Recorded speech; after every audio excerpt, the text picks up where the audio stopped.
गुरु दक्षिणा। एक बार एक शिष्य ने विनम्रतापूर्वक अपने गुरु जी से पूछा, गुरु जी, कुछ लोग कहते हैं कि जीवन एक संघर्ष है, कुछ अन्य कहते हैं कि जीवन एक खेल है और कुछ जीवन को एक उत्सव की संज्ञा देते हैं। इनमें कौन राही है? गुरु जी ने तत्काल बड़े ही धैर्यपूर्वक उत्तर दिया, पुत्र, जिन्हें गुरु नहीं मिला उनके लिए जीवन एक संघर्ष है, जिन्हें गुरु मिल गया उनका जीवन एक खेल है। और जो लोग गुरु द्वारा बताए गए मार्ग पर चलने लगते हैं, मात्र वे ही जीवन को एक उत्सव का नाम देने का साहस जुटा पाते हैं। यह उत्तर सुनने के बाद भी शिष्य पूरी तरह से संतुष्ट न था। गुरु जी को इसका आभास हो गया। वे कहने लगे, लो, तुम्हें इसी संदर्भ में एक कहानी सुनाता हूँ। ध्यान से सुनोगे तो स्वयं ही अपने प्रश्न का उत्तर पा सकोगे। उन्होंने जो कहानी सुनाई वह इस प्रकार थी। एक बार की बात है कि किसी गुरुकुल में 3 शिष्यों ने अपना अध्ययन संपूर्ण करने पर अपने गुरु जी से यह बताने के लिए विनती की कि उन्हें गुरु दक्षिणा में उनसे क्या चाहिए। गुरु जी पहले तो मंद मंद मुस्कुराए और फिर बड़े स्नेहपूर्वक कहने लगे, मुझे तुमसे गुरु दक्षिणा में एक थैला भर के सूखी पत्तियाँ चाहिए, ला सकोगे?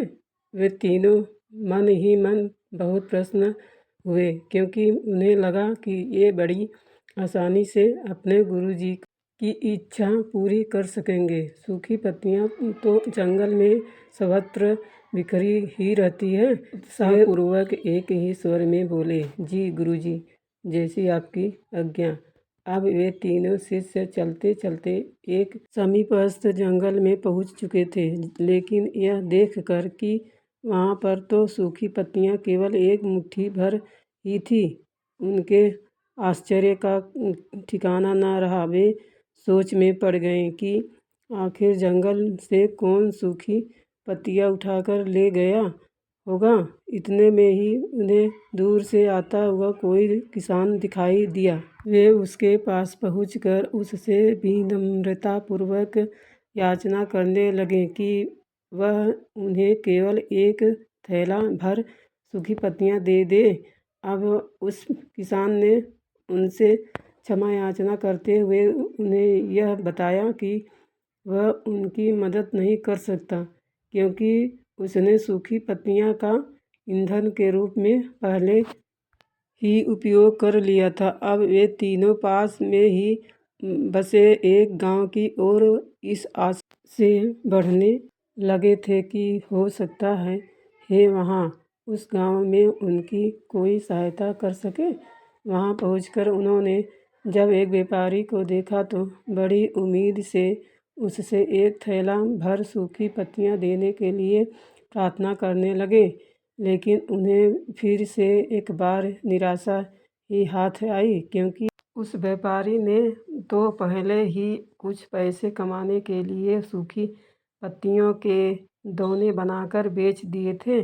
लेकिन उस व्यापारी ने उदारता दिखाते हुए उन्हें एक बूढ़ी माँ का पता बताया, जो सूखी पत्तियां एकत्रित किया करती थी।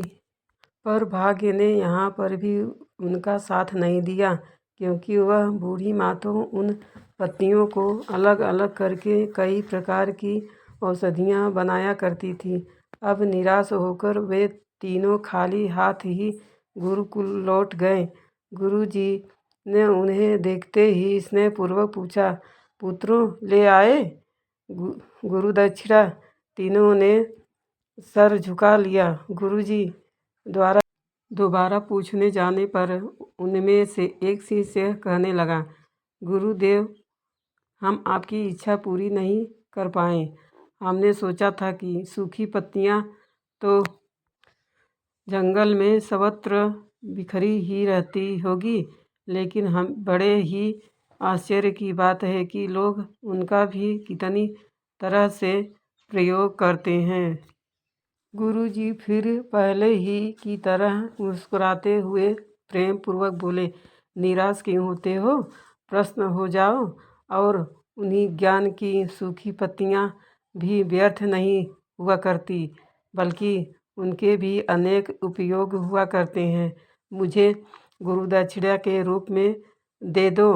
तीनों शिष्य गुरु जी को प्रणाम करते खुशी खुशी अपने अपने घर की ओर चले गए। वह शिष्य जो गुरु जी की कहानी एकाग्रचित होकर सुन रहा था, अचानक बड़े उत्साह से बोला, गुरुजी, अब मुझे अच्छी तरह से ज्ञात हो गया है कि आप क्या कहना चाहते हैं। आपका संकेत वस्तुतः इसी ओर है, न कि जब सर्वत्र सुलभ सूखी पत्तियां भी निरर्थक या बेकार नहीं होती है, तो फिर हमें कैसे किसी भी वस्तु या व्यक्ति को छोटा और महत्वहीन मान कर उसका तिरस्कार कर सकते हैं। चींटी से लेकर हाथी तक और सुई से लेकर तलवार तक सभी का अपना अपना महत्व होता है। गुरुजी भी तुरंत ही बोले, हाँ पुत्र, मेरे कहने का भी यही तात्पर्य है कि हम सब भी किसी से मिले तो उसे यथायोग्य मान देने का भरसक प्रयास करें, ताकि आपस में स्नेह, सद्भावना, सहानुभूति एवं सहिष्णुता का विस्तार होता रहे और हमारा जीवन संघर्ष के